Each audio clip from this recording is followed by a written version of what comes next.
जब तक भगवान का चिंतन नहीं होता तब तक मन मलिन होता है और मलिन मन में वासना होती है। और जब भगवान का चिंतन होता है तो उपासना होती है। उपासना से ही वासना का नाश किया जा सकता है। यदि हमारे जीवन में उपासना नहीं है तो वासना ही वासना है। अगर हम वासनाओं में उतरते हैं तो और खतरा है, उसकी कभी पूर्ति नहीं होती।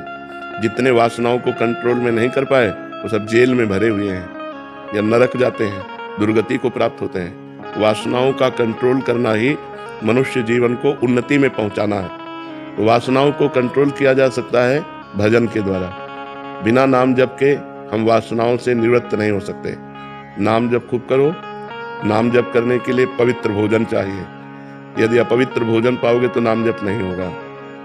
मांस बनने वाले होटलों में भोजन पाओगे, गंदे तरीके से बने हुए पदार्थों को पाओगे तो तुम्हारा स्वास्थ्य ठीक नहीं रहेगा, तुम्हारा चिंतन ठीक नहीं रहेगा। जिसका स्वास्थ्य ठीक है, जिसका चिंतन ठीक है, वो अपने विचारों को भी ठीक कर लेगा। और जिसके विचार ठीक हैं उसका चरित्र ठीक है। जिसका चरित्र ठीक है वही मनुष्य है और वही उन्नति को प्राप्त होता है। आध्यात्मिक उन्नति उन्नति है, लौकिक उन्नति उन्नति नहीं है। लौकिक में आप कुछ भी बन जाइए, मरोगे तो तुम वो पद थोड़ी ले जाओगे, बैंक बैलेंस थोड़ी ले जाओगे। यहाँ का कोई समुदाय तुम्हारे साथ जाएगा। जीवन में लाखों का मेला जुड़ा, हंसा जब जब उड़ा तो अकेला उड़ा, कोई साथी नहीं है। तुम्हारे आचरण, तुम्हारा पाप पुण्य, तुम्हारा भजन यही तुम्हारे साथ जाएगा। इसलिए उपासना करो, नाम जप करो, मोबाइल से गंदी बातें मत देखो, अच्छे आचरण करो तो अच्छे आदमी बन जाओगे, भगवान की कृपा हो जाएगी। अजय जी, राधा वल्लभ श्री महाराज जी, क्या आनंद की अनुभूति ही ईश्वरानुभूति है? जैसी भावना करोगे, भगवान आनंद स्वरूप है, भगवान रूपवान भी है, भगवान अरूप भी है, आत्मस्वरूप भी है। जाकी रही भावना जैसी, प्रभु मूर्ति देखी तिन तैसी। हम जिस भावना से आराधना करते हैं वैसे ही हमें परब्रह्म परमात्मा का अनुभव होता है। साकार निराकार आनंद अनुभूति, साक्षात दर्शन, जैसे हम भावना करते हैं वैसे ही हमें भगवान का अनुभव होता है। वैसे भावना सिद्ध तभी होती है जब गुरु परंपरा से जुड़ा जाता है, और गुरु परंपरा से भावना होती है तभी वो सिद्ध होती है जाके। सौरभ जी, महाराज जी, क्या ज्ञान होने पर ये सृष्टि नहीं रहती? सृष्टि रहती है, आकर्षण नहीं रहता। सृष्टि तो यथावत रहती है, सृष्टि कभी बदली नहीं। भगवान के अवतार लेने पर भी सृष्टि नहीं बदली।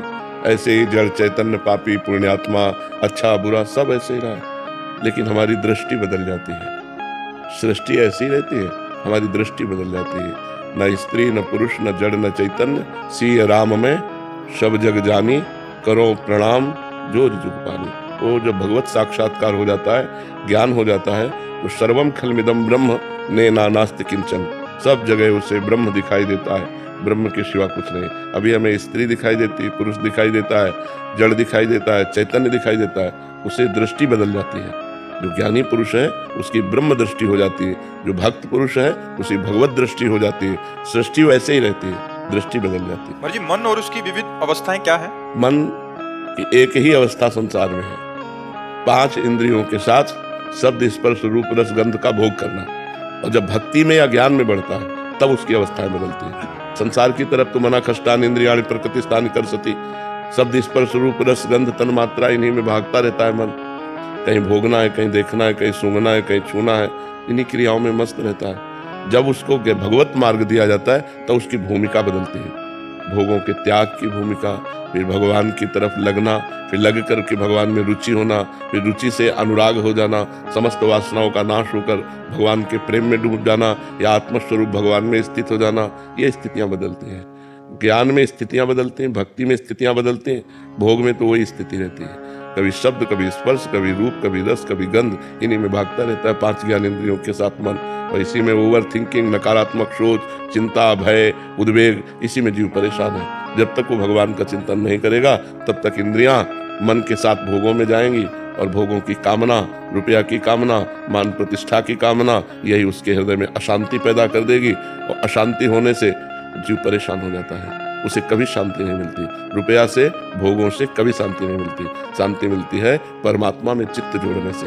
जितना हम नाम जप करेंगे, जितना भगवत लीला कथा सुनेंगे, जितना शास्त्रों का स्वाध्याय करेंगे, उतना ही शांति मिलेगी हमें। मन दिव्य होता है कभी? हाँ, मन दिव्य हो जाता है। अभी पार्थिव मन है जो जगत की रचना में भटक रहा है, फिर भगवान की दिव्य लीला में प्रवेश पा जाता है, वो दिव्य मन होता है। अभी पार्थिव मन है, फिर दिव्य मन हो जाता है, भजन के प्रभाव से होता है। जो मन बुद्धि के अगोचर है, वहां मन बुद्धि का प्रवेश हो जाना दिव्य है। अभी पार्थिव मन है तो ये संसार में ही भटकता है। जब दिव्य होता है तो भगवान में निरंतर नक्सिकलो अंगंग माधुरी, भगवान की रूप माधुरी, लीला माधुरी, गुण माधुरी, धाम माधुरी, इसमें वो दिव्य मन होता है, वही मन हो जाता है। क्योंकि इंद्रियाणाम मनश्चास्मि, मन स्वयं भगवान है, मन स्वयं भगवान है। वो मलिन होने के कारण अपने स्वरूप को भूल गया। जहाँ निर्मल होता है तो मन भगवत स्वरूप हो जाता है। इंद्रियाणाम मनश्चास्मि, भगवान ने कहा इंद्रियों में मैं मन हूँ, तो मन भगवान का स्वरूप हो जाता है। भगवत स्वरूप होकर वो भगवान की दिव्य लीलाओं में प्रवेश पाता है, भगवान की दिव्य धाम में प्रवेश पाता है। बैठे बैठे वो चिंतन में डूबा हुआ, वो दिव्य हो जाता है मन। डॉक्टर गीता गुप्ता जी, महाराज जी, भावनात्मक दृष्टि से अपने को स्थिर और परिपक्व कैसे बनाऊं? भजन से। जितना भजन होगा उतना अनर्थ की निवृत्ति होगी, गंदी बातें छूटेंगी, यहाँ तक कि ब्रह्मलोक तक के भोगों से वैराग्य हो जाएगा भजन से। तब भावनात्मक स्थिति बनती है।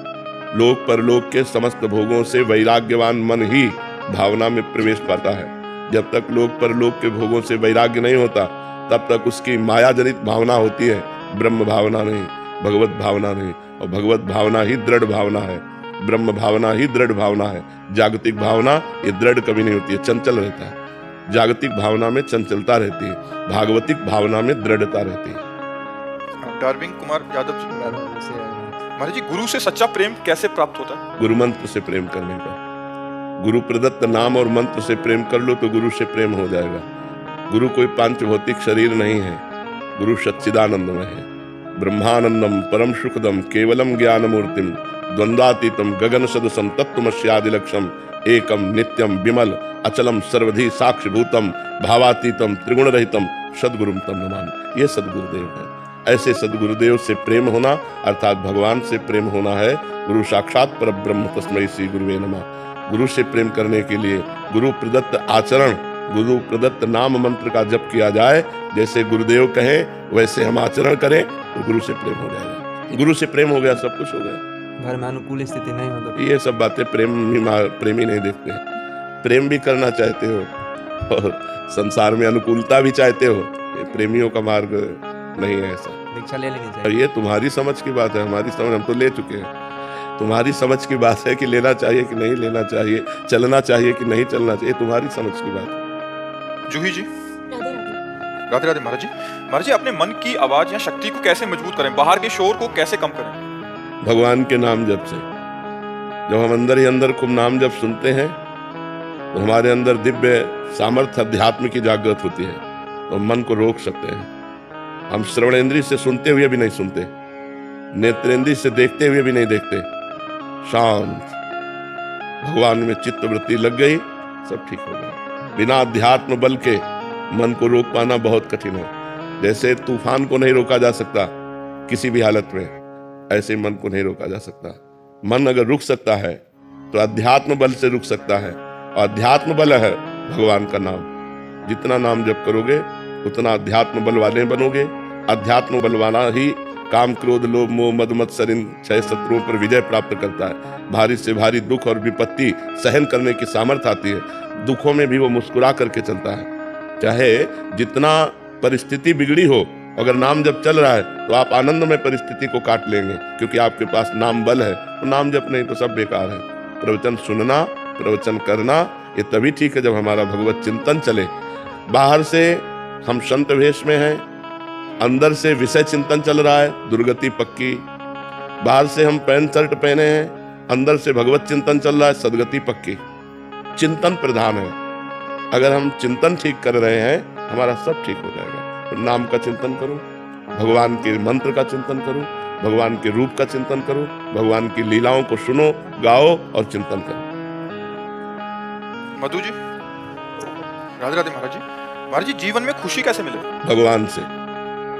जो आनंद सिंधु सुख राशि सीकर तय त्रैलोक सुखासी। सीकर कहते हैं ऐसे एक बूंद पानी अंगुली में लो और उसे ऐसे चट्टान पे मारो, उसके जो छोटे टुकड़े होते हैं उसे सीकर कहते हैं। आनंद समुद्र के एक बूंद के सीकर से त्रिभुवन आनंदित हो रहा है। ऐसे आनंद समुद्र भगवान से जब अपना संबंध जो है वो स्वीकृत हो जाता है, तब खुशी मिलती है। मेरा प्रभु पुत्र है, मेरा प्रभु पिता है, मेरा प्रभु मित्र है, मेरे प्रभु पति है, मेरे प्रभु स्वामी है। कोई संबंध प्रभु से रख ले, तब जो अंदर खुशी मिलती है उस खुशी का पार नहीं होता है। यहाँ जितनी खुशियां हैं सब दुख में बदल जाने वाली हैं। सुंदर पत्नी मिली, कब मर जाएगी क्या पता है। सुंदर पति मिला, कब छूट जाएगा क्या पता है। सुंदर पुत्र हुआ, कब मर जाएगा क्या पता है। मृत्यु लोक है, कभी भी कोई भी कहीं भी बिछुड़ सकता है। अगर ना बिछुड़ने वाला यार है वो श्री कृष्ण है, वो राम है, वो प्रभु है। प्रभु के सिवा यहाँ सब धोखा है। अपनी पत्नी में प्रभु को देखो, अपने पुत्र में प्रभु को देखो, अपने पति में प्रभु को देखो, तो तुम्हें खुशी मिलेगी। प्यार करो सबसे, लेकिन भगवत भाव से करो तो तुम्हें खुशी मिलेगी। नहीं तो यहाँ खुशी कहाँ है। चंद्र मिनटों की खुशी, फिर दुख ही दुख है, फिर दुख ही दुख है। डॉक्टर विशाल राव जी,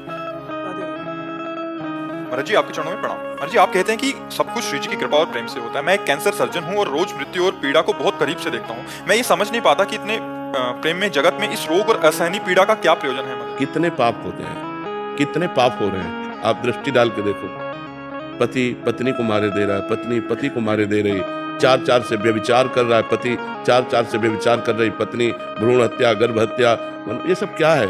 इनका परिणाम आएगा तो भोगना नहीं पड़ेगा, यही सब भोगना पड़ता है। नाना प्रकार के दुखों से, नाना प्रकार के क्लेशों से, अशांति से युक्त होना पड़ेगा। हमारी कोई एक ही जन्म की बात थोड़ी है। हम अनेकों जन्मों के हिसाब से मनुष्य बने, अनेकों जन्मों का पाप हमारे साथ जुड़ा हुआ है। तो हमको इस जन्म में सुधार कर लेना चाहिए, लेकिन इस जन्म में आकर भी हम भूल जाते हैं। हम जैसे भूमि परत भा ढाबर पानी, तिम जी वही माया लपटानी, फिर वो वही प्रमाद से वही गलतियां करना शुरू कर दिया। अब पीछे का जो पाप का फल आया वो तो भोग ही रहे, अभी जो हमारी नई कमाई है ये हमें और भोगने को तत्पर कर देगी। कितने कष्ट है।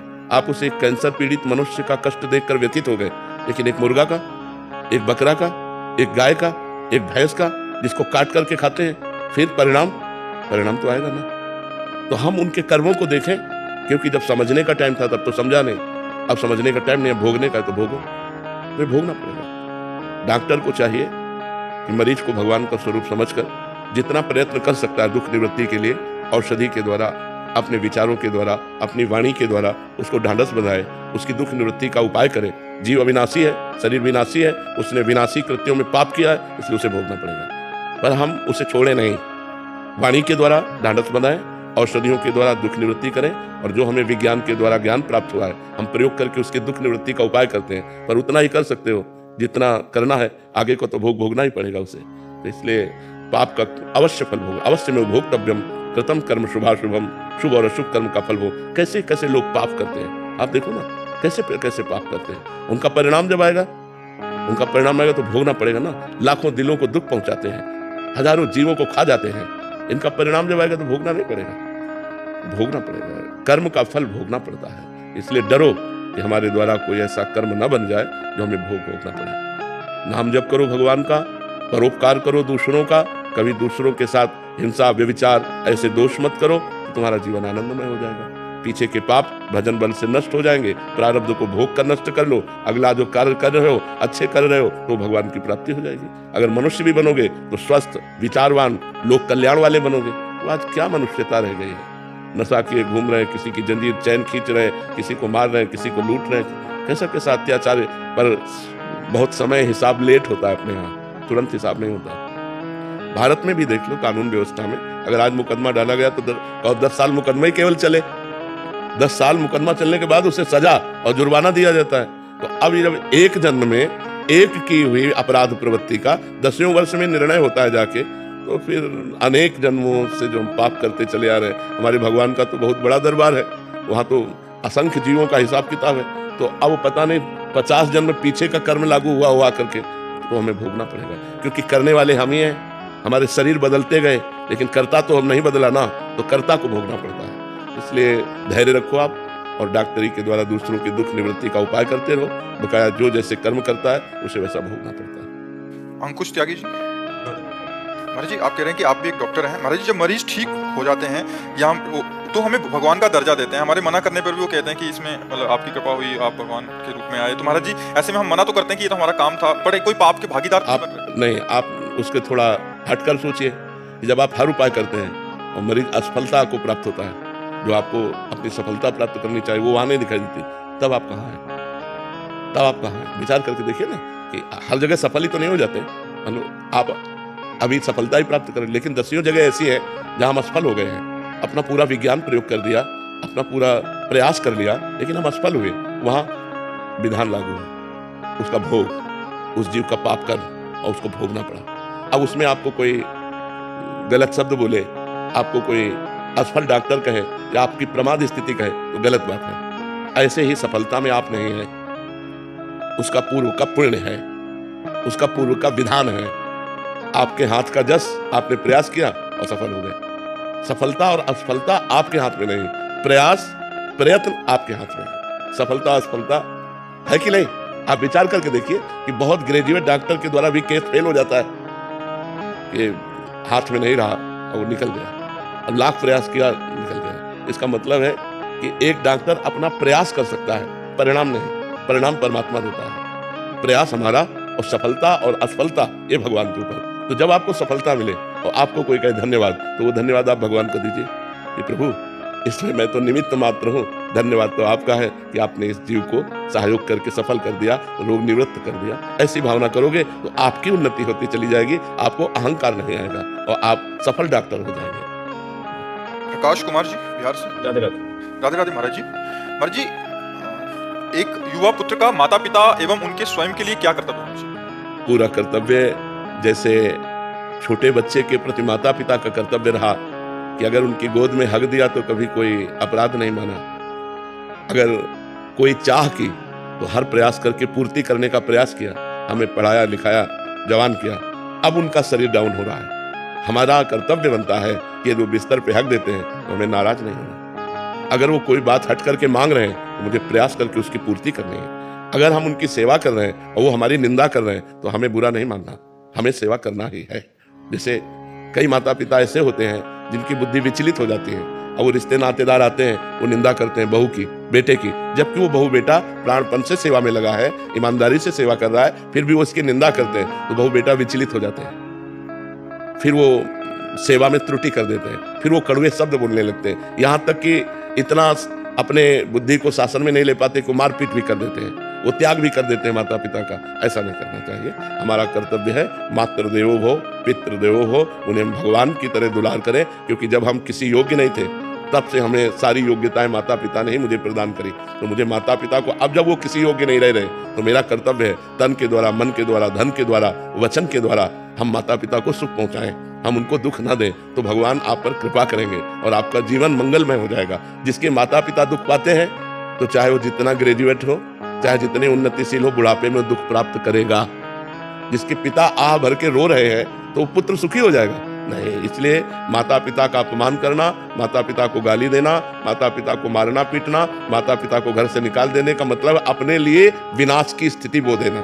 चाहे जितना बुरा व्यवहार करें, वो गाली दें, वो मारे, वो पीटे, वो सब उपद्रव करें, हमें चुपचाप सहना चाहिए और समय पे उनको भोजन देना चाहिए, समय पे औषधि देना चाहिए, समय पे उनके शौच स्नान का सहयोग करना चाहिए। हमें जब तक उनका शरीर है उनकी सेवा करनी ही चाहिए।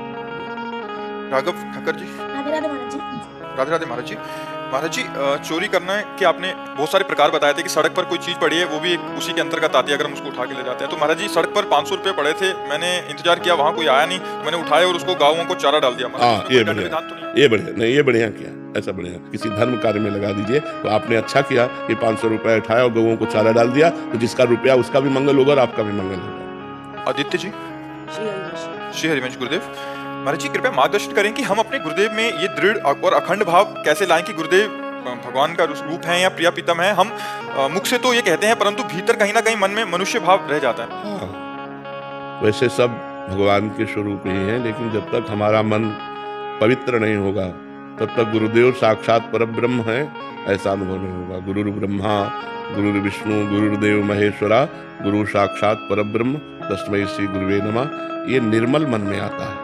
अभी हमारा मन अपवित्र है, तो जो गुरु मंत्र और गुरु नाम मिला है वही हमें पवित्र कर देगा। यदि हम गुरुदेव के बताए हुए मार्ग पर चलें और नाम मंत्र जप करें तो जहाँ हृदय निर्मल होता है तो गुरु की तो बात जाने दो, सुअर कुत्ता में भी भगवत भाव हो जाता है। नामदेव जी कुत्ते में भगवान की प्राप्ति कर रहे हैं। चराचर जगत भगवान ही बने हुए हैं। मत्ता परतरम नान्यत किंचिदस्ति धनंजय, मेरे सिवा किंचन मात्र कुछ नहीं। तो देखो कहाँ अनुभव में आ रहा है, अनुभव में आता है स्त्री पुरुष, अच्छा बुरा, जड़ चैतन्य, ऐसा अनुभव में आ रहा है। तो हमारा मलिन अनुभव है, हमारा जो मन है, हमारी जो बुद्धि है अभी अपवित्र है। भोगों का सेवन करने से मन बुद्धि अपवित्र हो जाती है, और भगवान का चिंतन करने से मन बुद्धि पवित्र हो जाता है। और पवित्र मन में आता है अखंड मंडलाकारम व्याप्तमेन चराचरम तत्पदम दर्शितमेन तस्मै श्री गुरु। सब में गुरु विराजमान है। अखंड मंडलाकारम व्याप्तम एन चराचरम, चर और अचर, जड़ और चैतन्य सब गुरुदेव स्वरूप है। ये पवित्र बुद्धि, अपने गुरुदेव में परब्रह्म भाव तो बात जाने दो, जड़ चैतन्य में परब्रह्म भाव आ जाता है। जब हृदय निर्मल हो जाता है, तो निर्मल हृदय करने के लिए ही गुरु मंत्र मिलता है। जो गुरु मंत्र है, मंत्र मूलम गुरु वाक्यम, जो गुरुदेव ने उपदेश दिया, जो मंत्र दिया, जो नाम दिया, यदि हम नाम जप करें, गुरुदेव की आज्ञा के अनुसार चलें और गुरु पादुका का सेवन करें, गुरु चरण रज को लगाएं, गुरु चरणामृत पिए, तो गुरु में परब्रह्म बुद्धि हो जाएगी। बड़ा मुश्किल है गुरु में परब्रह्म बुद्धि होना, मनुष्य बुद्धि या बहुत बहुत संत बुद्धि। लेकिन परब्रह्म साक्षात मेरे सामने बैठे हैं, मैं परब्रह्म के मुख से बात सुन रहा हूं, मैं परब्रह्म को देख रहा हूं, ऐसा अनुभव तो असंख्यों में कोई एक, करोड़ों में नहीं, असंख्यों में कोई एक है। और ऐसा अनुभव कर ले तो फिर किसके दर्शन की जरूरत है? मैं अपने परब्रह्म परमात्मा का साक्षात दर्शन कर रहा हूं, मेरे परब्रह्म गुरुदेव विराजमान है। ऐसा भाव होना बड़ा कठिन है। चरणामृत में जल बुद्धि, प्रसाद में अन्न बुद्धि, श्री विग्रह में धातु बुद्धि या पाषाण बुद्धि, और गुरु में मनुष्य बुद्धि, ये सब अपवित्र विचार हैं, ये सब अवनति के लक्षण हैं। अगर हमारी बुद्धि शुद्ध हो जाए तो बात बन जाए। इसलिए गुरु चरण पादुका का सेवन करो, गुरु चरण रज का सेवन करो, गुरु चरणामृत पान करो, गुरु मंत्र जपो, गुरु में भावना करो, धीरे धीरे भावना परिपक्व हो जाएगी। कुंदो रानी जी, राधे राधे महाराज जी। महाराज जी, नाम जप के साथ हमारी आयु के व्यक्तियों की दिनचर्या क्या होनी चाहिए? मतलब बुजुर्ग जब व्यक्ति हो जाता है, मतलब उम्र ज्यादा हो जाती है, क्योंकि कई बार हम समस्याओं से जूझते, जप मार्ग से भटक जाते हैं, भविष्य में क्या होगा, कैसे मर्जी। हाँ, ये चिंतन छोड़ना पड़ेगा, ये चिंतन छोड़ना पड़ेगा। और जब तक शरीर काम करे तब तक काम करना चाहिए, बैठना नहीं चाहिए, कुछ ना कुछ कार्यरत रहना चाहिए। तो उससे हमारा मन ओवर थिंकिंग से बच जाएगा। जो हमारा मन ओवर थिंकिंग करता है, ओवर सोच करता है, बहुत इधर उधर चिंतन करता है, तो हमें कार्यरत रहना चाहिए। बड़े बूढ़ों को बैठकर गप नहीं मारनी चाहिए। अगर शरीर में सामर्थ्य है तो थोड़ा बड़ा जो भी कार्य करने लायक हो वो कार्य करता रहे, और वो कार्य भगवान को समर्पित करके खूब नाम जप करे। भविष्य में जो होना है वो होके रहेगा, उसकी चिंता नहीं करनी। भूत में जो हो गया उसको अब हम सुधार नहीं सकते, वर्तमान को सुधार लें। वर्तमान का जो मिनट चल रहा है इसे हम अच्छा काटें, इसे प्रसन्न होकर काटे, तो हमारा जीवन सार्थक हो जाएगा। खूब नाम जप करो और जितना बने शरीर से कार्य करते रहो, क्योंकि शरीर स्वस्थ के लिए कार्य करना अत्यंत आवश्यक है। जो लोग प्रमादवश शरीर को कुर्सियों पे बैठाना सिखा दिए, वो फिर शरीर अस्वस्थ हो जाते हैं। शरीर को चाहिए कि करते रहना चाहिए, जब तक शरीर में दम हो किसी से सेवा ना ले, स्वयं सेवा करते रहना चाहिए, जिससे हमारा शरीर बलवान और पुष्ट बना रहता है। क्रिया योग के द्वारा हम भगवान को प्रसन्न कर सकते हैं। भगवान की सेवा है, बच्चों की सेवा है, बहू का सहयोग है, परिवार का सहयोग है, तो वही जाकर के हमारे ऐसी अवस्था में जब हम कर नहीं पाएंगे तो वही बच्चे हमें बहुत प्यार करते हैं। और जब बुढ़ापे में जैसे अब ये अवस्था है, सास अपना स्वरूप कटु प्रकट करती है, तो फिर बहुओं का मन रुष्ट हो जाता है, पुत्र भी, तो फिर बुढ़ापा बड़ा कष्टप्रद कटता है। इसलिए बहुत सेवापरायण रहो, नाम जप करो और प्रसन्न रहो। आगे की चिंता मत करो, पीछे जो हो गया उसकी क्या चिंता करना, आगे वही होगा जो भगवान ने निश्चय किया है। खूब नाम जप करो। शिवम जी, राधे राधे महाराज जी। महाराज जी, मैंने अपने जीवन में बहुत पाप कर्म किए हैं और बार बार श्री जी को समर्पित करके माफी मांगकर फिर उन कर्मों को दोहराया, लेकिन आपकी कृपा से अब सब छोड़ चुका हूँ। भविष्य में ऐसा न हो इसके लिए प्रयास कर रहा हूँ, परंतु महाराज जी भय है कि मुझसे फिर से गलती ना हो जाए, या श्री जी मुझे माफ करेंगी? खैर, उनका स्वभाव तो बहुत करुणा में है, बहुत अगाध करुणा में है। प्रभु का स्वभाव और श्री जी का स्वभाव करुणा में है, पर सिद्धांत नहीं बख्शता, कानून जो है वो नहीं बख्शता। कानून में फंस जाओगे, अगर कानून के फंदे में फंस गए तो तुम्हारे चाहे जितना बड़ा पावर हो, आपको फिर जेल जानी पड़ेगी। ऐसे ही हम भगवान से तो जुड़े हुए हैं, लेकिन कानूनी हम गलत करते हैं, बार बार गलत करते हैं। एक बार तो क्षमा है। जैसे आज हमने सत्संग सुना और हमें पश्चाताप हुआ कि हमारे द्वारा बहुत पाप हुए, और हृदय में ठान लिया, अब लो निशानी अब ना नशे। आज तक गलत किया, हे शरणागत प्रतिपाल प्रभु, अब मेरे से गलती नहीं होगी। और प्राणपन से इस बात का निर्वाह किया कि मैं मर सकता हूं पर पाप नहीं कर सकता। खत्म हो गया। सर्वधर्मान परित्यज्य मामेकम शरणम ब्रज, अहम त्वाम सर्व पापेभ्यो मोक्षयिष्यामि मा शुचः। भगवान करें मैं तुम्हें समस्त पापों से मुक्त कर दूंगा, तुम मेरी शरण में आ जाओ। पर इसका मतलब ये नहीं जो आपने कहा कि पाप किया श्री जी क्षमा करो, फिर पाप किया फिर श्री जी क्षमा करो, तो हमने स्वभाव बना लिया कि नए नए पाप करते रहें। और भगवान तो कानून कानून होता है, अगर अपना बेटा भी कानून में फंस जाए तो आप छुड़ा नहीं सकते ईमानदारी से। बेईमानी की बात हम नहीं कहते, हमारे भगवान के यहाँ ईमानदारी चलती है।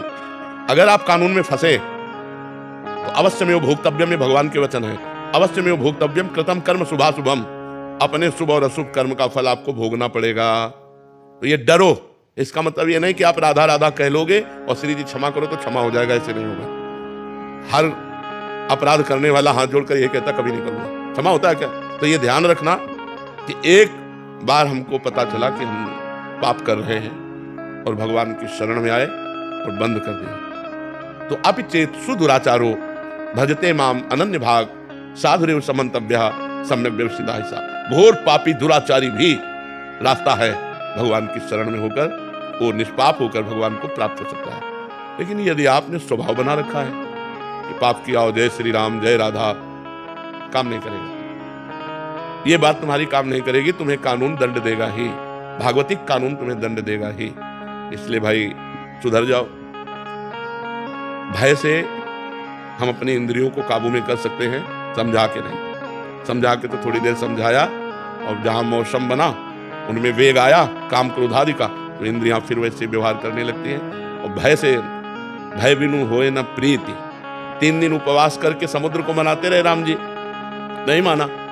लक्ष्मण बाण सरासनानु शोषों वारिद विशिक्रतानु सत्सन विनय कुटिल सन प्रीति सहज कृपन सन सुंदर नीति ममता रत्सन ज्ञान कहानी अति लोभी सन विरति बखानी कामी सम जिम हरि कथा ऊसर बीज बय फल जथा लाव अग्नि बाण अभी अल्यो कनक थार भरी मन नाना विप्र रूप आयो तज तो अब हमारे भगवान तुरंत तो देते नहीं, वो सब एकत्रित होता रहता है। तो जब इस कर्मों का फल आएगा तो ऐसी तैसी हो जाएगी।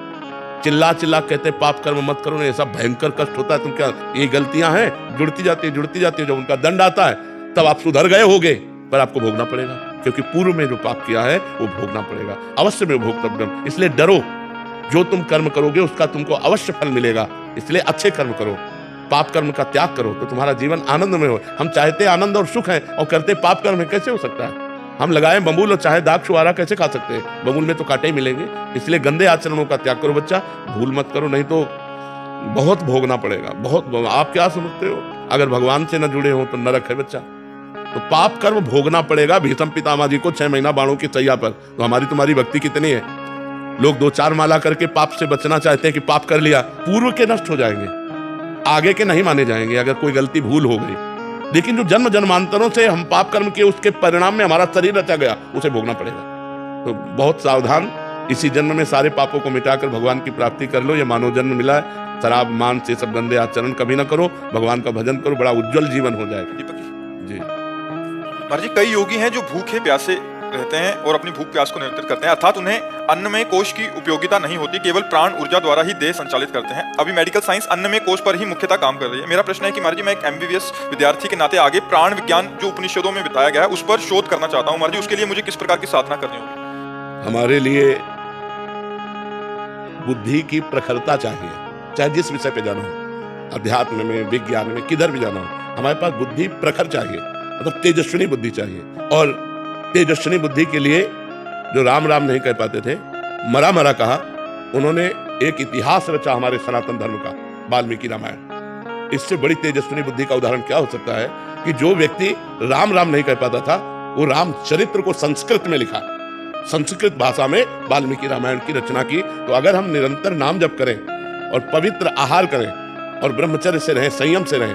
देखो, एक वैज्ञानिक भी जब कोई शोध करता है तो एकाग्रता प्रधान होती है उसकी, और दृढ़ जिद्दी स्वभाव होता है। अब इसका अनुभव करना ही है। पूरी रात बीत गई, पूरा दिन बीत गया, वो भूख प्यास सब छोड़ देगा, लेकिन अपने जो सर्च कर रहा है वो उस पर वो पूरा मनोयोग देता है। यदि हम मनोयोग दे पाए और नाम जप करें, पवित्र आहार करें, तो हम शास्त्र और विज्ञान जिधर भी जाना चाहेंगे हम बड़े जोर से चले जाएंगे, क्योंकि हमारे पास प्रखर बुद्धि है, पवित्र बुद्धि है। शराब पिएंगे, व्यभिचार करेंगे, मांस खाएंगे, माना कि तुम वैज्ञानिक हो सकते हो, तुम पवित्र प्रखर बुद्धि के वैज्ञानिक नहीं हो सकते हो। वैज्ञानिक वही है जो मंगलकारी रचना करे, सबको सुख मिले, सबको आनंद मिले, सब रोग रहित हों, सब अशांति रहित हों। यह है वैज्ञानिक। हम ऐसी औषधियां, ऐसे विचार, ऐसे प्रभाव जिससे लोग सुखी हो, शांत हो, वो तभी जो धर्म से जुड़ा है, अध्यात्म से जुड़ा है, जिसकी बुद्धि पवित्र है, जिसकी बुद्धि प्रखर है, वही जन कल्याण कर सकती है। वैज्ञानिक की विज्ञानता तभी सफल है जब जन कल्याण हो, जन मंगल हो, जन विनाश नहीं, जन मंगल हो। तो हम संयम से चलें। देखो, हर मार्ग का जो, जैसे मकान की नींव, चाहे जितना बड़ा मकान बनाना हो, चाहे जो बनाना हो, नींव मजबूत है ना, बिल्डिंग मजबूत होगी। ब्रह्मचर्य नींव है, पवित्र आहार नींव है, संयम से चलना नींव है। और आज हमारे नौजवान इसी को छोड़ रहे हैं। ब्रह्मचर्यहीनता, व्यसन करना और अपवित्र आहार करना। अपवित्र आहार, होटलों का भोजन करना, मांस मदिरा आदि का सेवन करना। भैया, चाहे जो उन्नति कर लो, परिणाम विनाशी ही होगा, क्योंकि आचरण सही नहीं है। इसलिए प्रखर बुद्धि के लिए हमें नाम जप चाहिए, पवित्र और सूक्ष्म आहार चाहिए और ब्रह्मचर्य चाहिए। अगर ये है तो आप जिस मार्ग में जाना चाहोगे, चाहे जिस शोध में जाना चाहो, आप उसी में पहुंच जाएंगे। और जैसे योगी जन जो आहार नहीं करते हैं, प्राणवायु को सूक्ष्म कर लेते हैं। प्राण ही स्थूल होते हैं तो उनको विशेष आहार चाहिए। वो प्राणवायु को सूक्ष्म कर लेते हैं तो जल से काम चल जाता है, वायु से काम चल जाता है। जितना प्राण सूक्ष्म होंगे उतने उनको अल्प आहार चाहिए, और अल्प आहार से वो उच्च सामर्थ्य वाले बन जाते हैं, आकाश में उड़ने लगे। योग की सिद्धियां हैं, आकाश में उड़ जाना, कई रूपों में विभाजित हो जाना, पत्थर में भी प्रवेश कर जाना, दूसरे की बात सुन लेना। जितना प्राण सूक्ष्म होते जाएंगे उतने वो महान होता चला जाएगा। तो प्राण भगवत स्वरूप है। अब जो साधना करे, जिस कोटि की साधना करे, और जिसने भगवान को अपना प्राण मान लिया, वो सबसे ऊपर हो गया। जिसको प्राणनाथ भगवान बन गए, वो सब योगियों से ऊपर हो गया। भगवान ने सब योगियों से बड़ा योगी, अनन्य योगी, भक्ति योगी कहा है, जो भगवान से प्रेम करता है, किसी सिद्धि को भी नहीं चाहता है। इसलिए बहुत अच्छे बनो, नाम जप करो और प्रखर बुद्धिमान बन करके लोक कल्याण, जिससे लोगों का मंगल हो, लोग सुखी हो, लोग आनंदित हो, ये विचार हमारा होना चाहिए, जिससे हमारा विज्ञान सफल हो। राधे राधे महाराज जी। महाराज जी, ये प्रश्न मेरे जैसे कई छात्राओं का है। जब हम पूरी लगन, मेहनत और ईमानदारी से पढ़ाई करते हैं, फिर भी बार बार असफलता मिलती है, उस स्थिति में मन में अवसाद और शरीर एक हमें विषय, थोड़ा सा जानकारी आपसे चाहिए, जिसका भी प्रश्न हो। क्या परीक्षा हमारे चैप्टर से अलग होती है क्या? हम केवल इतना जानना चाहते हैं कि हमारी जो भी परीक्षा होती है वो हमारे चैप्टर के अंतर्गत ही प्रश्न होता है। जो हमारे क्लास का चैप्टर है उसी के अंतर्गत। क्या हम सही उत्तर लिखेंगे तो क्या हमको असफलता मिलेगी? क्या जांच में पक्षपात रहता है क्या? तो अगर हमने सही उत्तर लिखा होता तो मुझे असफलता ना मिलती। सही उत्तर ना लिखने का कारण अपने चैप्टर को सही ढंग से स्वाध्याय ना करना है, ये हमारी गलती है। ये बात लोग गलत कहते हैं कि हम प्रयत्न करने पर भी असफल रहे। तुम्हारा प्रयत्न ही ठीक नहीं था। कौन सी बच्चियां आजकल हैं जो ब्रह्मचर्य पर ध्यान दे रहे हैं? कौन से बच्चे ऐसे हैं जो ब्रह्मचर्य पर ध्यान दे रहे हैं? जब आपके पढ़ाई का समय है, आप बॉयफ्रेंड बनाएंगे, आप गर्लफ्रेंड बनाएंगे, आप गंदी बातें करेंगे, आप गंदे चैप्टर अपने दिमाग में रखेंगे, तो अपने स्वाध्याय का चैप्टर आप कहां रखेंगे? तो फेल तो हो ही जाएंगे। सचिव वैद गुरु तीन जो प्री बोले भयास, राज धर्म तन तीन कर होई बेगई नाश। यदि संत जन गुरुदेव जन अपने शिष्य जनों या अपने प्रियजनों को मुंह चुपड़ी बात करें, वो ठीक नहीं है, उसका नाश हो जाएगा। अगर वैद्य रोगी के अनुकूल बोलेगा तो नाश हो जाएगा। अगर मंत्री राजा के अनुकूल बोलेगा तो नाश हो जाएगा। मंत्री को चाहिए राजनीति के अनुकूल बोले, वैद्य को चाहिए उसके स्वास्थ्य के अनुकूल बोले, गुरु को चाहिए शिष्य का मंगल हो, ऐसा अनुकूल बोले। तो आप हमको ये विचार बता दीजिए कि अपने चैप्टर से अलग प्रश्न अगर दिया जाए तब तो हो कि हमारा प्रयत्न सफल हो गया। अपने चैप्टर पर अगर हम हैं तो हम फेल नहीं हो सकते। अपना चैप्टर बदल दिया। एक 17 साल की बच्ची यहां बैठे हुए कह रही थी मैं शराब पीती हूं, मैं सिगरेट पीती हूं, यहीं बैठ के बोली थी। तो उससे मुझे लगता है अनुमान, जब प्राय हम बच्चों और बच्चियों से बात करते हैं, कि शायद ऐसी कोई बच्ची होगी जिसके बॉयफ्रेंड ना हो, शायद ऐसा कोई बच्चा होगा जिसके गर्लफ्रेंड ना हो। नहीं तो प्राय इस गंदगी में बह रहे हैं बच्चे। अब जब तुमने इंद्रियों की विलासिता स्वीकार कर ली, व्यसन स्वीकार कर लिया, तो विद्या अध्ययन कर पाओगे? विद्या अध्ययन के लिए एक तपस्वी का जीवन व्यतीत करना पड़ता है। ब्रह्मचारी, पवित्र आहार, समय से उठना, समय से सोना। और आप फेल हो जाओ तो हमें बताओ। बचपन से ग्रंथ पढ़ रहे हैं, इतने इतने मोटे धर्म ग्रंथ हैं, आज आप प्रश्न कर रहे हो, उन्हीं से उत्तर दे रहे हैं। शास्त्रों का स्वाध्याय न किए हो तो उत्तर कहां से आवे? धर्मयुक्त उत्तर होना, ऐसा नहीं कि मनमानी हंसी मजाक हो उत्तर। तस्मात् शास्त्रम प्रमाणम ते कार्य व्यवस्थित हो। एक भी शब्द मिस्टेक नहीं पाओगे, ढूंढ लो, किसी ग्रंथ में लिखा मिलेगा। ऐसे नहीं कि जो मन में आया सो हम बोल दिया, तुम्हें संतुष्ट कर दिया। तो भाई, यदि आप ब्रह्मचर्य नहीं रहोगे, आप धर्म से नहीं चलोगे, आप पवित्र भोजन नहीं करोगे, तो आपका दिमाग ही काम नहीं करेगा, तो फेल तो हो ही तो जाओगे ना। एक जगह हम मानते हैं कि आपने बहुत ग्रेजुएट पढ़ाई की, आपने अच्छी पढ़ाई की, इसके बाद आपको नौकरी नहीं मिल रही, यह हम मान सकते हैं तुम्हारा बुरा प्रारंभ है, तुम्हारा बुरा भाग्य है जो तुम्हें आगे नहीं बढ़ने। लेकिन फेल होने में हम नहीं मान सकते। फेल होने में भाग्य नहीं, तुम्हारी असफलता है, तुम्हारा प्रमाद है, तुम्हारी गंदी बातें हैं, जो तुम मोबाइल में समय देते हो, जो तुम गंदी बातों में समय देते हो। अगर अपने चैप्टर पर समय दो तो आप कंठस्थ कर सकते हो। हम कह रहे हैं 4 बजे उठकर हर विद्यार्थी किसी भी ग्रंथ का पाठ करे, अगर उसे कंठस्थ ना हो जाए तो हमें बताओ। कितने बड़े बड़े ग्रंथ है तुम्हारे, इतने मोटे मोटे हमारे धर्म ग्रंथ हैं, इतने मोटे मोटे ग्रंथ हैं। तो आप अपनी असफलता का स्वयं कारण है, ना कि भाग्य, ना कि कोई देवता। आप हमें इस विषय पर बताइए, यदि कहीं भी आपको संशय लग रहा हो। ब्रह्मचर्यहीन जीवन स्मृति विहीन जीवन है, और ब्रह्मचर्य युक्त जीवन स्मृतिवान जीवन है। कम से कम 22 वर्ष तक तो ब्रह्मचर्य रहना चाहिए, चाहे बच्ची हो चाहे बच्चा। 22 वर्ष तक तो 10-5 बॉयफ्रेंड गर्लफ्रेंड हो जाती है। ये व्यभिचार प्रवृत्ति है, ये गंदी प्रवृत्ति है, ये पाप प्रवृत्ति है, और वो बढ़ती चली जा रही है। तो ऐसे ही 10वें बच्चों से जब या बच्चियों से संपर्क होता है तो अपनी पत्नी या पति पे प्यार नहीं होता, वो गलत धर्म से बाहर वो अपना जीवन व्यतीत करते हैं। इसलिए हमारी प्रार्थना है, हम असफलता को सफलता में बदलने के लिए मनुष्य जीवन प्राप्त किया है, पर संयम, तपस्या, व्रत, नियम, इनके द्वारा हम अपने आए हुए बुरे प्रारब्ध पर आक्रमण करके हम विजय प्राप्त। आज ये सब कहाँ रह गया? बच्चियां शराब पीती हैं, सिगरेट पीती हैं, खुद बताया, हमको क्या पता चले। अब बोलो नए नए बच्चे बच्चियां ये क्लब जाना, ये गंदी बातें करना, अब ये कैसे? पढ़ाई का समय है इस समय। 20-22 वर्ष तक आप ब्रह्मचर्य रहकर पढ़िए, और यदि आपको कोई परास्त कर दे तो हमें बताइए। आप खुद अपने संयम को बिगाड़ रहे हैं, छोटे छोटे बच्चे बिगाड़ रहे हैं। तो हम ये नहीं कहते कि आप किए होगे गर्लफ्रेंड बॉयफ्रेंड, लेकिन हम कहते हैं ये आदतें, ये मोबाइल की गंदी बातें, ये हमारे दिमाग को अपनी तरफ खींच लेती है, जिससे हम अपने चैप्टर में स्थित नहीं रह पाते। और गुरुदेव, हमें धन की लालसा बहुत है, और मैं अपने लिए धन की लालसा किसके नहीं? आप सबसे पूछ लो किसके नहीं? आपके नहीं, सबके है। नहीं गुरुजी, हमारे लिए नहीं है, हमारे परिवार के लिए, पिता के लिए। हाँ तो ठीक, ऐसे सबके लिए है। सबसे पूछो तुम्हारे धन की आकांक्षा है? हाँ, आपके लिए नहीं, हमारे परिवार के लिए, हमारे समाज के लिए ऐसी आकांक्षा, कामना सबके अंदर है। देखो बच्चा, स्त्री भोग या पुरुष भोग, भोजन, वस्त्र, मकान, रुपया, पद, प्रतिष्ठा, यही माया के वो केंद्र हैं जिनमें सब फंसे हुए हैं।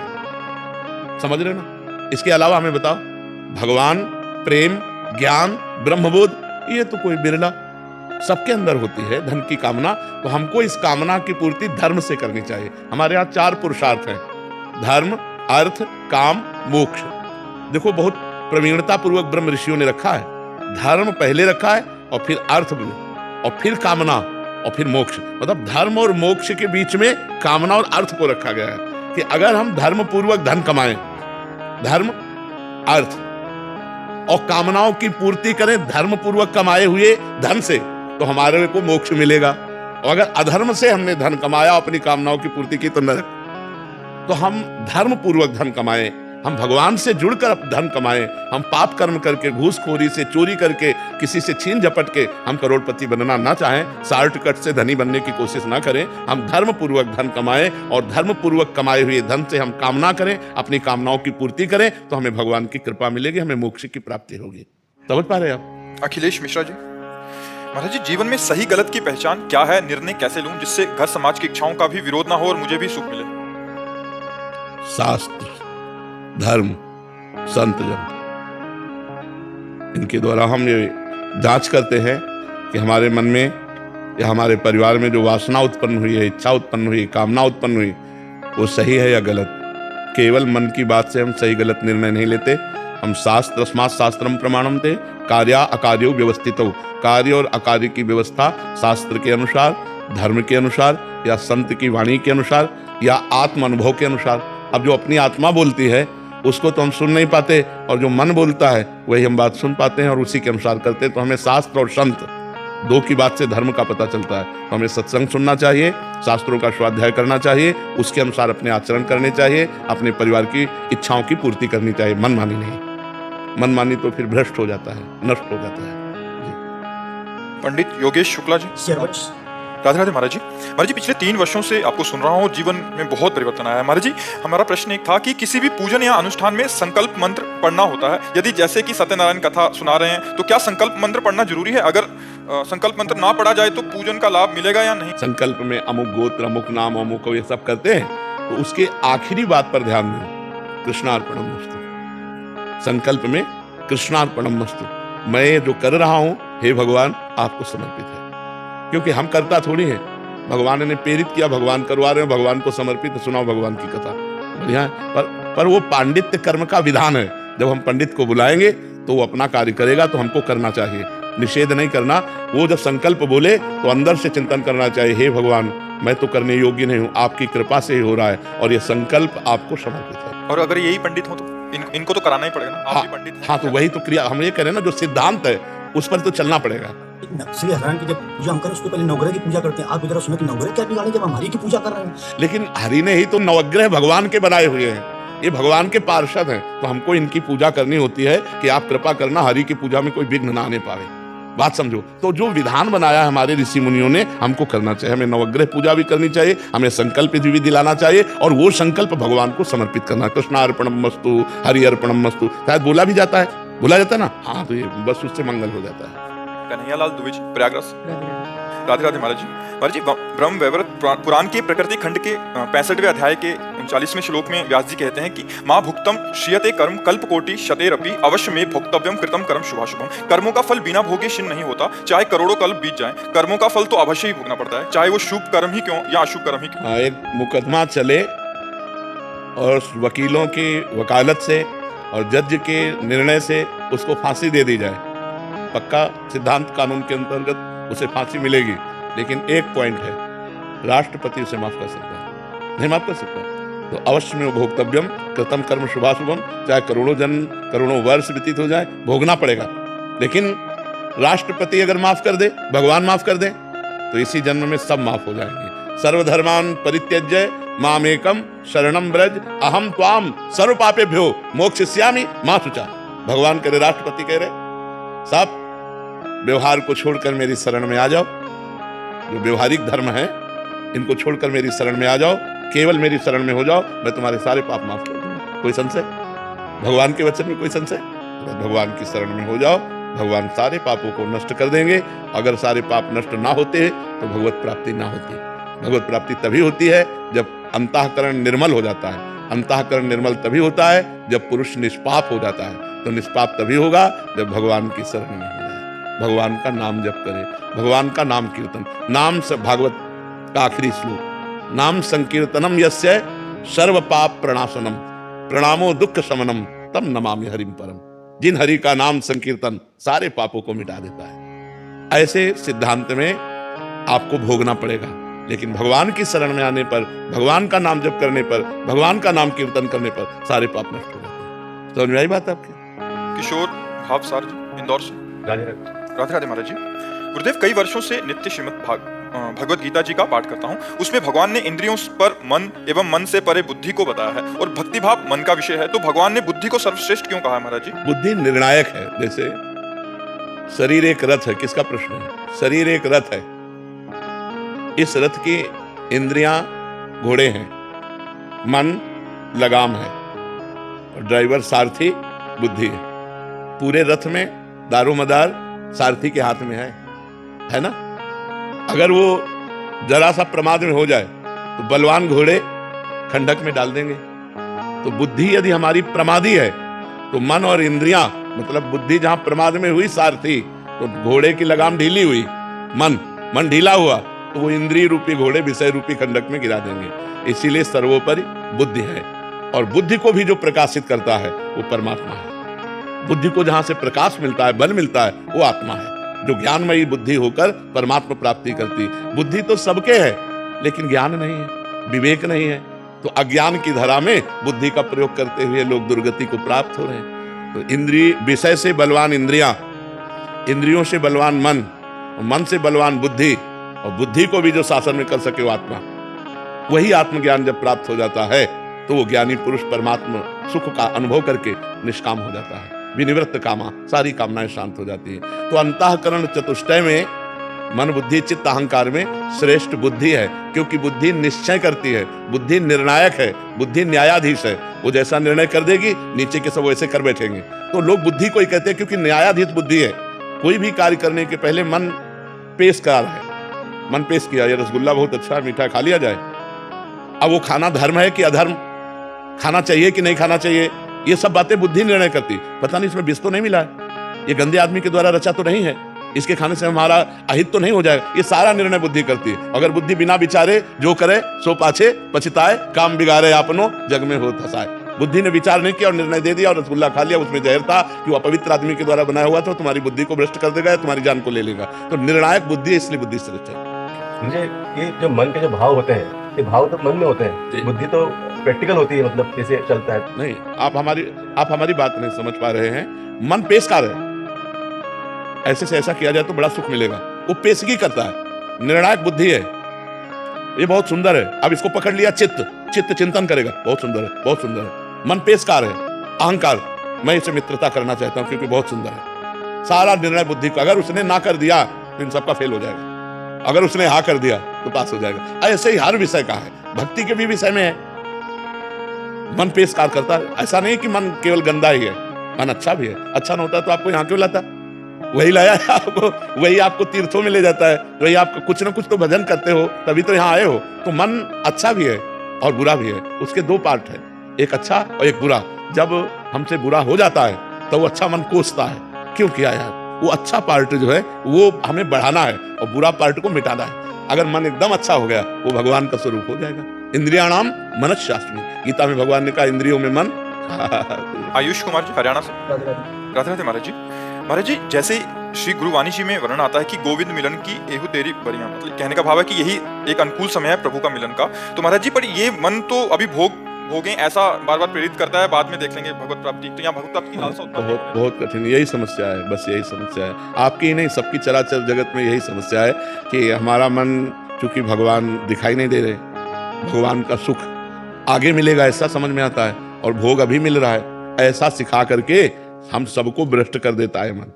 आप तो मान लो गृहस्थी में जो परमार्थ की ऊंचाई पर चढ़ना चाहते हैं उनको भी नीचे घसीट लेता है। बस इसी की कटिंग कर दे कि मुझे कुछ नहीं, मुझे केवल परमात्मा चाहिए, नहीं चाहिए चाहे जितना बड़ा सुख हो, मुझे नहीं चाहिए, मुझे भगवान चाहिए। और आगे बढ़ता चला जाए तो भगवान मिल जाएंगे। लेकिन इतना रास्ता कटीला है और इतना सुहावना है, कटीला है।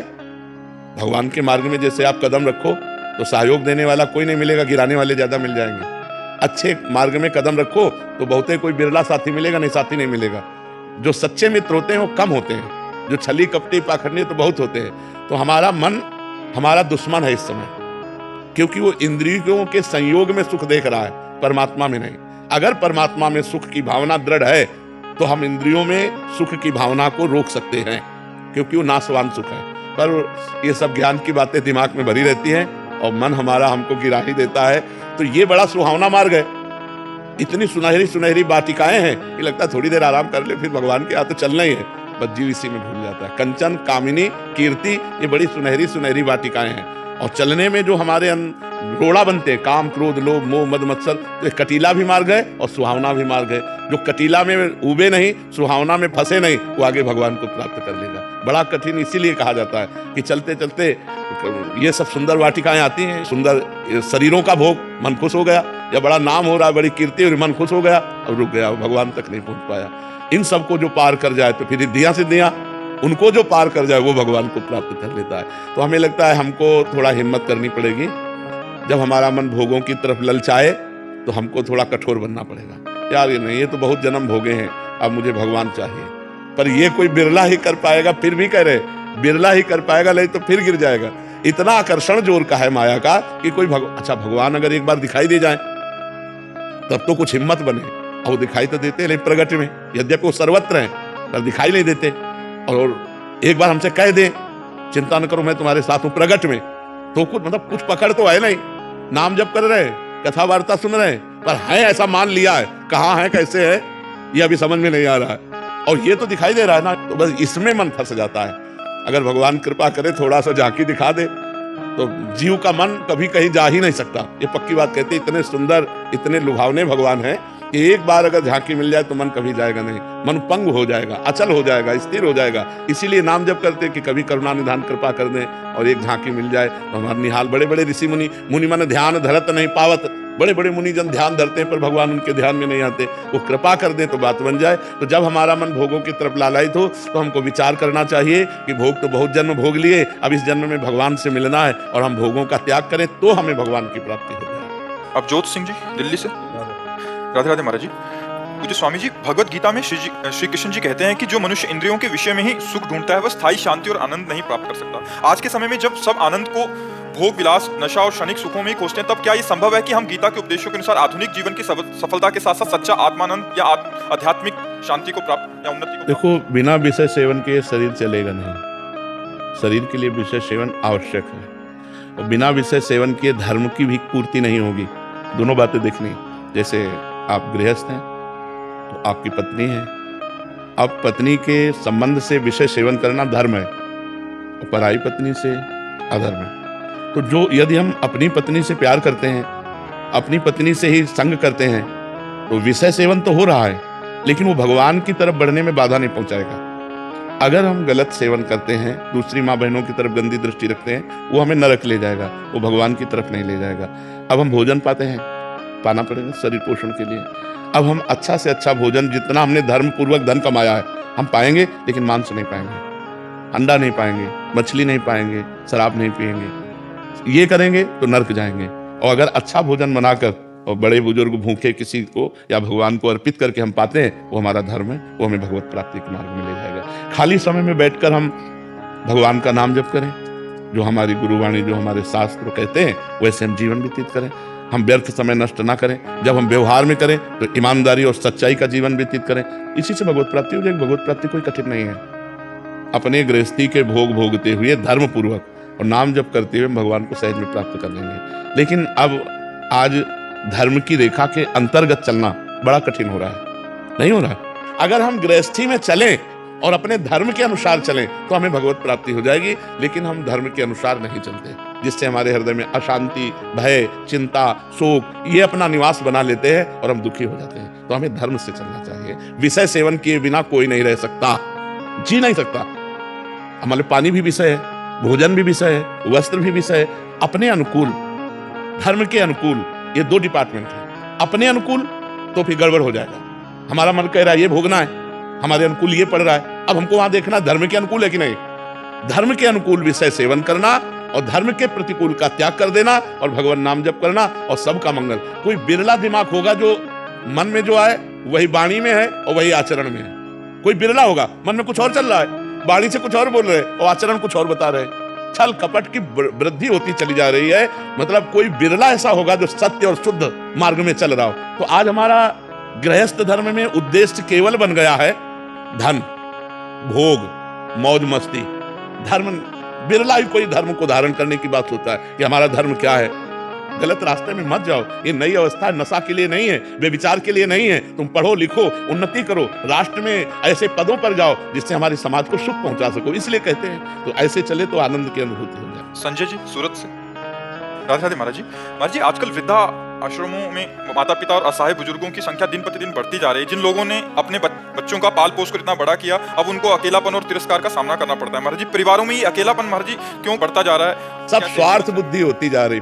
आपसे क्या कह रहे हैं? धर्म अगर का धर्म का पालन करे तो हर पुत्र का कर्तव्य है कि जब तुम सोचने लायक नहीं थे, लघुशंका करने का ज्ञान नहीं था, तब तुम्हें अपनी गोद में लघुशंका करते हुए भी तुम्हारा पालन पोषण किया माने।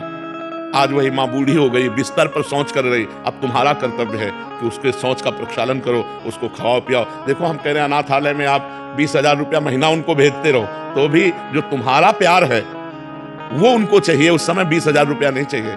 जब माँ को दुलार करके, पिता को दुलार करके, बातचीत करके खवाओ पियाओगे, वो सुख जो उनको मिलेगा वो रुपये से सुख नहीं मिलेगा, वो अनाथालय में रखने से नहीं मिलेगा। अच्छा, आज आप अपने माता पिता को अनाथालय में रख रहे हो तो कल तैयारी आप भी रखो, क्योंकि तुम्हारे लड़के देख रहे हैं ना दादा दादी अनाथालय में है। जैसे आचरण करोगे तो ब्याज सहित मिलेगा ना। इसलिए हमें चाहिए कि अपने माता पिता को मातृ देवो भव, पितृ देवो भव, भगवान के समान आदर दिया गया है माता पिता का। हाँ, हम ऐसे आचरण करें, ऐसा व्यवहार करें माता पिता से कि उनको सुख मिले। यार, बड़ा विचित्र समय है, बहुत विचित्र समय है। कोई सुनने के लिए तैयार नहीं। उनको बूढ़ों की सेवा करना मतलब भार लग रहा है और ये समझ में नहीं आ रहा कि जवानी बुढ़ापा में तुम्हारी भी बदलेगी। तब तुम क्या करोगे जब तुम्हारे साथ ऐसा बर्ताव होगा? तो आजकल के नौजवान बच्चे धर्म को कहाँ समझ रहे हैं। अगर समझें तो बूढ़े माता पिता को ऐसा कष्ट ना दें। और प्राय ऐसा हो रहा है, सबसे ज्यादा तुम्हारा प्यार और सानिध्य चाहिए, उनको रुपया और भोजन से ज्यादा प्यार और सानिध्य चाहिए। तो आजकल बच्चे अपने प्यार को तो अपनी वासनाओं में बांटे हुए हैं, तो माता पिता की तरफ कैसे देखें। यही बच्चापन से बच्चों को आधुनिक शिक्षा के साथ आध्यात्मिक शिक्षा देना अनिवार्य है। यदि आप नहीं दोगे तो वही परिणाम आपको भोगना पड़ेगा, क्योंकि आधुनिकता में बढ़ते चले गए। अब वो देश विदेश रह रहे हैं, अब बूढ़े माता पिता घर में पड़े, कोई पानी देने वाला नहीं, और वो देश विदेश कमा रहे हैं। अगर कमा रहे हो तो जहां तुम हो वहीं अपने माता पिता को ले जाओ। तुम्हारे माता पिता तुम्हारे लिए भगवान है, ऐसी भावना करो। पर बड़ा विचित्र है, कोई कोई मान रहा है, नहीं तो सब लोग जो है अपनी अपनी मस्ती चाहते हैं। जब बूढ़ा कोई खाट में हग रहा हो और उसकी कोई सेवा कर ले तो भगवान की अलग से आरती करने की जरूरत नहीं है, भगवान प्रसन्न हो जाएंगे। और उस बूढ़े को आपने कष्ट दिया और देवालय में जाके ऐसे नमस्कार करते हो तो भगवान प्रसन्न होने वाले नहीं। इसलिए हमें चाहिए अपने घर रूपी मंदिर में माता पिता रूपी भगवान की आराधना करनी चाहिए। उषा अग्रवाल जी, मथुरा से। राधे राधे महाराज जी। महाराज जी, आपके चरणों में कोटि कोटि प्रणाम। महाराज जी, जीवन में दुख और संघर्ष का क्या आध्यात्मिक महत्व है? दुख और संघर्ष का आध्यात्मिक महत्व नहीं, हमारे पाप का कर्म का फल है। आध्यात्मिकता धारण करके दुख और संघर्ष को हम पार करें। अगर हम भगवान को अपने संग रखेंगे स्मरण में तो हम दुख और संघर्ष को पार कर जाएंगे। ये जंग तो सबको लड़नी पड़ेगी, सबके जीवन में दुख आता है, सबके जीवन में संघर्ष आता है। पर अगर हम भगवान का चिंतन करें, भगवान का स्मरण करें तो हम इस संसार के संघर्ष से, दुख से पार हो सकते हैं। अन्यथा सब डूब रहे हैं, इसी में डूब रहे हैं। दुख संग आज नहीं है तो कल आ जाएगा, ऐसी विपत्ति आ जाएगी, ऐसा दुख आ जाएगा, ऐसा संघर्ष आ जाएगा कि आप हार जाओगे। और जीत वही जाएगा जिसके साथ भगवान का स्मरण है, भगवान का संग है। तो हम भगवान का स्मरण करें, नाम जप करें, भगवान ही हमें जिताएंगे, उन्हीं की माया है। नहीं तो ऐसी ऐसी समस्याएं हैं कि दिमाग खराब हो जाए। अब जो खाने पीने के लिए व्यवस्था हो रही वही व्यापार चौपट हो रहा है, जो प्रियजन है जिनके लिए कर रहे हैं वही मर गए। बड़ी समस्या है, एक समस्या है। तो हम अगर भगवान का चिंतन करते हैं, भगवान का आश्रय लेते हैं तो हम सुखी हो सकते हैं दुख में भी। नहीं तो बड़ा दुख है। सुबह राज तिलक होने वाला है चक्रवर्ती सम्राट पद पर भगवान राम का, और सामने के 14 वर्ष का वनवास लो, कितनी बड़ी विपत्ति भगवान के ऊपर। सुबह राज तिलक की घोषणा होने है और सामने के 14 वर्ष का वनवास हो, तो कब कहां विपत्ति आए, पल की पल में क्या हो जाए कुछ पता नहीं तकदीर का, अजब खेल रघुवीर का। अभी हम आनंदित है, 2 मिनट बाद क्या हो जाए कुछ पता नहीं। इसलिए नाम जप करो, भगवान का आश्रय लो, वही विपत्ति दुख से हमें जिताएंगे। नहीं तो हम हारी जाएंगे। संसार की माया बहुत विचित्र है। राधे राधे महाराज जी। महाराज जी, मैंने अपने पति धर्म की मर्यादा भंग कर अपने पति को धोखा दिया और अपने पति और सास ससुर को बहुत दुख दिया। अब सब ठीक है, मैं अपने घर में बहुत अच्छे से हूँ, मेरे पति भी मुझसे बहुत प्यार करते हैं, पर जब भी मेरे को अपना अतीत याद आता है तो मुझे इस बात का बहुत पछतावा होता है और हृदय में जलन होती है। महाराज जी, मैं इस अपराध का पश्चाताप करना। हाँ, बस यही जो जलन हुई, और आज से कभी नहीं गलत आचरण करूंगी और नाम जप करो, यही सुधार देगा। अब दोबारा कभी गलती नहीं होनी चाहिए जीवन में। जिस बात को होता है, ये जवानी एक ऐसा तूफान है जिसको कोई बिरला ही पहाड़ की तरह रोक पावे, नहीं तो गलतियां हो ही जाती हैं। आपसे क्या, आप तो कह रहे हैं, हम सब जितने बैठे हैं अगर ईमानदारी से पूछा जाए तो हम सबसे गलती होती है, नहीं हो जाती। जो नहीं करना चाहिए वो हम कर बैठते हैं, जो नहीं सोचना चाहिए वो हम सोच बैठते हैं। अब अपने को चाहिए कि अगर अब होश आ गया हो कि अब हमसे, तो हम कभी अब दोबारा वो गलती ना करें जो हमें पता चल गई कि हमसे गलती हो गई है। आप अपने जीवन को पवित्र रखिए और कभी हम प्रार्थना करते हैं कि अपने पति प्रेम में कमी मत आने दीजिए, क्योंकि लोक और परलोक इसी में बनेगा, धर्म से चलने से। और इधर उधर से माताओं बहनों से ये प्रार्थना है कि अपने जीवन को बहुत सजो करके रखिए, बहुत पवित्र रखिए, कहीं किसी संकट में न फंस जाए, कहीं कोई ऐसा व्यक्ति ना हमको मिल जाए जो हमारा दोस्त बनकर दुश्मन का काम कर दे। पता थोड़ी चलता है, छल कपट करके लोग आजकल ऐसा मुखौटा दिखाते हैं कि लगता है बहुत प्यार करता है, और जब परिणाम में देखो तो छल कपट नजर आता है। तो बहुत बच करके माताओं बहनों को और पुरुष को भी एक दूसरे से सावधान। तो आजकल हमको चाहिए कि हम थोड़ा अपनी बुद्धि को ठीक करें, नाम जप के द्वारा भगवान के संतों का संग करके अपनी बुद्धि शुद्ध करें और गलत आचरणों से बचें। गलत आचरणों में भय और अशांति के सिवा कुछ नहीं मिलेगा। आप देख लो, एक भय मिलेगी, एक अशांति मिलेगी, और अगर हम उसे धर्म से सेवन करें तो हमें सुख मिलेगा, हमें शांति मिलेगी। तो सुख शांति धर्म में है, अधर्म में नहीं है। और हम धन्यवाद देते हैं आपको कि आपने हिम्मत करके अपनी कमी को समाज में कहा। आप आगे से कमी मत कीजिए, अपने पति से प्यार कीजिए। समर्पित हूँ। अभी कुछ भी हो अपने घर में पर मन से बात जा नहीं रही। नाम जप करो, इससे ठीक हो जाएगा। नाम जप करो, ठीक हो जाएगा। वो एक गलती है जीवन में हो जाती है, अगर इसे आप ज्यादा बनाए रखेंगे तो डिप्रेशन में पहुंचा देगी। नाम जप में भी मन नहीं लगता है। नहीं, नाम जप करो। दवा में कड़वी भी हो तो हमें खाना चाहिए, तो ऐसे ही मन लगे न लगे हमें नाम जप करना चाहिए। भाव को भाव अनखालसहु नाम जपत मंगल दिस दशहु, नाम जप करो। राधे राधे महाराज जी। महाराज जी, मैं अत्यंत दुखी और परेशान हूँ। बार बार आने वाले बुरे विचार, ईर्ष्या, गुस्से और कुछ ही मिनटों में आध्यात्मिक विचलता आ जाती है। मैं अच्छा इंसान बनना चाहती हूँ पर मन ये बार बार गिरा देता है। नाम जप करने का देखो, ये ना समझा जाए कि हमारी बुराई कही जाती है। लक्षणों से पता चलता है कि हमारे द्वारा पाप कर्म हुए हैं। पाप कर्म के कारण ही हमारी बुद्धि में अशांति, कामनाएं, निगेटिव विचार, विक्षेप ये आते हैं। हम शास्त्रीय बात कर रहे हैं। तो यदि हम अपने पाप कर्मों का प्रायश्चित कर लें और पाप कर्म नए ना हो, रोक लें, तो अभी हमें आनंद आ जाए, अभी हमारी बात बन जाए। अब पूर्व के पाप कर्म जो हैं वो हमको सताते हैं, वो हमें कष्ट देंगे। अब कष्ट कैसे देंगे? निगेटिव विचार करके। नकारात्मक सोच ही सबसे बड़ा कष्ट है। नहीं, अगर शरीर में पीड़ा है और सोच सकारात्मक है तो बड़ी मस्ती रहती है, और शरीर स्वस्थ है और सोच नकारात्मक है तो डिस्टर्ब रहता है आदमी। वही तो फिर डिप्रेशन में पहुंच जाता है आगे चलकर। तो हमें लगता है हमें अपने पापों का प्रायश्चित करना चाहिए, बार बार उस बात का स्मरण करके जलन पैदा करना और भगवान का नाम जप करना और आगे से वो पाप ना करना, तो बढ़िया बात हो जाएगी। अब हमारी बात को अन्यथा ना लेकर के अपने जीवन को अच्छाई की तरफ ले चला जाए। किसी को भी अगर ये बातें हैं तो हमारे अंदर पाप कर्म जमा हो चुका है, अब हमें उसे नष्ट करना है। और पाप कर्म जमा करना अच्छा लगता है, लेकिन नष्ट करना बहुत कठिन होता है। एक आदमी का एक अपराध आजीवन कारावास, 5 मिनट की घटना और पूरे जीवन नरक, भोगो जेल।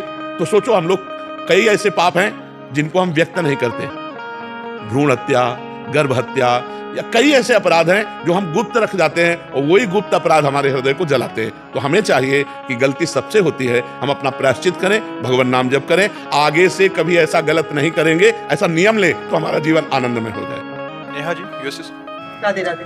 राधे राधे महाराज जी। महाराज जी, इतना भौतिक व लौकिक उन्नति के बाद भी ये लगता है कि जैसे सफलता अभी नहीं मिली है। देखो, बताए विश्व का सब धन भोग तुम्हें मिल जाए तो भी तुम्हें तृप्ति नहीं होने वाली। महाराज ययाति चक्रवर्ती सम्राट और देवयानी उनकी पत्नी शुक्राचार्य जी की पुत्री, परम सुंदरी। शुक्राचार्य जी तो कुलगुरु हैं दैत्यों के और समस्त शास्त्रों के ज्ञाता हैं। उनकी पुत्री, कौन सा ज्ञान नहीं होगा, और वो ययाति की पत्नी थी। अपनी यौवन अवस्था भोगने के बाद भी भोगों की अतृप्ति, अपने पुत्र की जवानी ली और उससे भी भोग भोगा 1000 वर्ष तक, फिर भी तृप्ति नहीं। तब ऊब करके छोड़ा और ये निर्णय लिखा कि भगवान से विमुख अज्ञानी पुरुष को यदि पूरे संसार के जौ धान्य स्त्रियां सब सुख दे दिए जाएं तो भी तृप्ति नहीं होगी। गोस्वामी तुलसीदास जी एक दोहा में कह रहे हैं, तब लगी कुशल न जीव कहूं सपने हूं मन विश्राम। तब लग जीव को कभी कुशल का अनुभव नहीं होगा, स्वप्न में भी कभी मन विश्राम को प्राप्त नहीं करेगा। जब लगी भजत न राम कहूं शोक धाम तज काम। इन कामना और वासनाओं का त्याग करके जब तक भगवान का भजन नहीं, तो कामना और वासना की पूर्ति से कामना वासना बढ़ती है और कामना वासना के त्याग से शांति प्राप्त होती है। त्यागात शांति अनंतरम। जब हम कामना और वासनाओं का त्याग, अंदर कामना वासना के त्याग करने की हिम्मत नहीं रह गई। जो मन कहता है वो करना पड़ता है। मन कहता है ये खाना है तो वो खाना है, ये भोगना है तो भोगना है, अगर नहीं भोगेंगे तो अशांत कर देगा। तो अशांति दूर करने के लिए भोग भोगने की इच्छा रखते हैं, और जबकि भोग भोगने से अशांति बढ़ती है, भोगों के त्याग से शांति बढ़ती है। त्यागात शांति अनंतरम। तो हमें चाहिए भगवान की शरण होकर भगवान का नाम जप करते हुए अन्य कामनाओं का त्याग करें तो हमारे पास, तो इन भोगों में, यश कीर्ति में, रुपया पैसा में शांति नहीं। शांति तो भगवान के चरणों में है, भगवान के नाम में है। एक गरीब आदमी हो, भगवान का नाम जप कर रहा हो, भगवान के भरोसे में मस्त। एक अरबपति है, भगवान से विमुख है, वो चिंता है, उसे नींद की गोली खा के सोना होगा। भगवान के आश्रय के बिना शांति मिलना तो असंभव है। ये पक्की बात समझ लो, ये पक्की बात। मन कहता है कि अमुक संख्या धनराशि हो जाए तो मैं, लेकिन अमुक संख्या होने पर उससे बढ़कर कामना हो जाती है, वो कभी तृप्त नहीं होता। तृप्त होता है तो सब तज हरिभज, सब झंझट छोड़ो, राधा राधा राधा राधा राधा, और जैसे भगवान रख रहे वैसे संतोष करो और अपने धर्म से कर्म करो, यही जीवन का लाभ। नहीं तो कभी संतोष के बिना ये कामनाएं कभी नष्ट नहीं होती। बिन संतोष न काम न साही और अछत काम सुख सपने उनाई। और जब तक कामनाएं तब तक अशांति ही अशांति है। विनीत जी, लखनऊ से। राधे राधे महाराज। राधे राधे महाराज जी।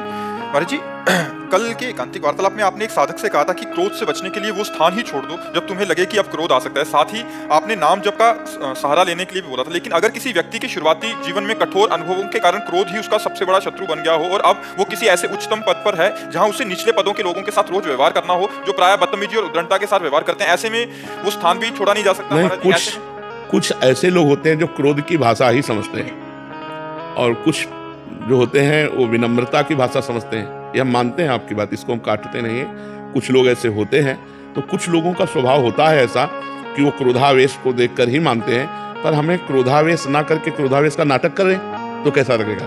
हम असलियत में क्रोध ना करें।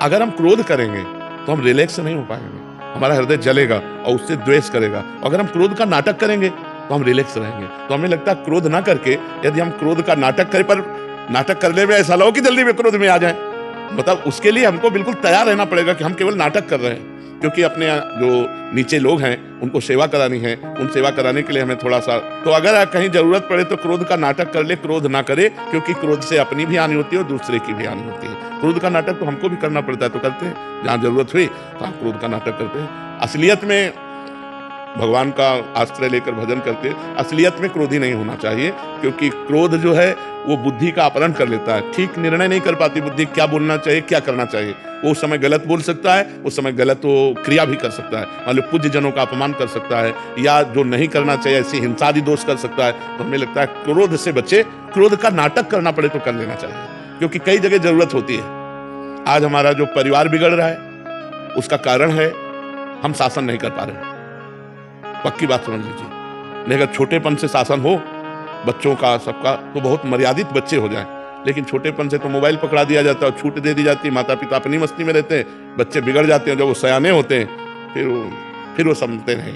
बहुत समस्याएं आ गई, बहुत समस्याएं। अगर बच्चे गलत चल रहे हैं और उनको डांटने की कोशिश करें, उनको संभालने की कोशिश करें, तो कई माता पिता बताए फिर वो कहते हैं हम क्या कर लेंगे, और बेचारा डर गया कि आपसे तो अच्छा है, जैसे चलो वैसे चलो, काहे को क्या करो।